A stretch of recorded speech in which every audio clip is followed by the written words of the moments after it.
Bonjour et bienvenue à cette formation de sensibilisation sur le règlement canadien sur le transport de marchandises dangereuses en langage clair, offert par ICC Centre de conformité. Pour toute question d'interprétation ou d'application de cette réglementation, l'utilisateur devra consulter la version la plus récente de la loi et du règlement sur le transport de marchandises dangereuses en langage clair, ainsi que les réglementations provinciales et locales. Certains renseignements supplémentaires pourraient s'avérer nécessaires selon la province où vous êtes situé. Avant de commencer, assurez-vous d'avoir une copie imprimée du cahier de travail avec vous et une fois la formation terminée, vous aurez à compléter un questionnaire. Comment est-ce que ces règlements ont commencé? Eh bien, à cause d'un déraillement de train qui s'est produit en 1979 à Mississauga, Ontario, et même après toutes ces années, un autre déraillement est survenu dans la ville de Lac-Mégantic le 6 juillet 2013. 73 wagons contenant du UN-1207 pétrole brut ont déraillé. Le train a déraillé dans le centre-ville de Lac-Mégantic. Plus de 30 bâtiments ont été détruits et 47 personnes sont décédées suite à ce désastre.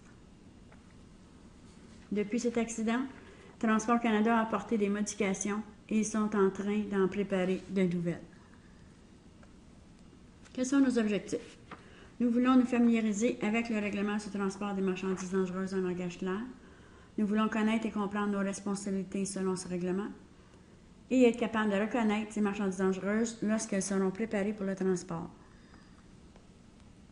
Le règlement établit des normes de sécurité et ces normes établissent les responsabilités des personnes impliquées dans le transport des marchandises dangereuses. Ce règlement s'applique à toute manutention, demande de transport et transport de marchandises dangereuses. Ça s'applique également à tous les modes de transport, que ce soit par véhicule routier, par voie ferroviaire, par navire ou par avion, à titre onéreux ou gratuit. Le règlement est mis en œuvre par des organismes fédéraux et provinciaux, et pour la plupart des modes de transport, la loi est appliquée par des inspecteurs représentant le gouvernement fédéral, Transport Canada.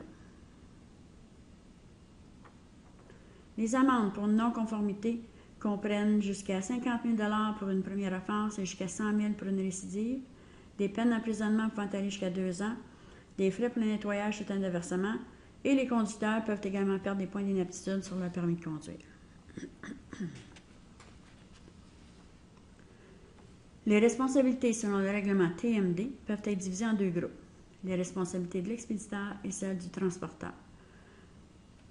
Certaines responsabilités sont communes à tous, y compris s'assurer du respect de tous les aspects du règlement, de conserver une copie du document d'expédition pendant 2 ans, d'apposer ou d'enlever les indications de danger, ça c'est les étiquettes ou les plaques, de fournir une formation appropriée aux fonctions du personnel relatives aux marchandises dangereuses, de rapporter les rejets accidentels, et les consignataires ne sont plus définis dans le règlement, cependant ils sont encore impliqués puisqu'ils font la manutention des marchandises dangereuses. Ils doivent également respecter les exigences pour la formation.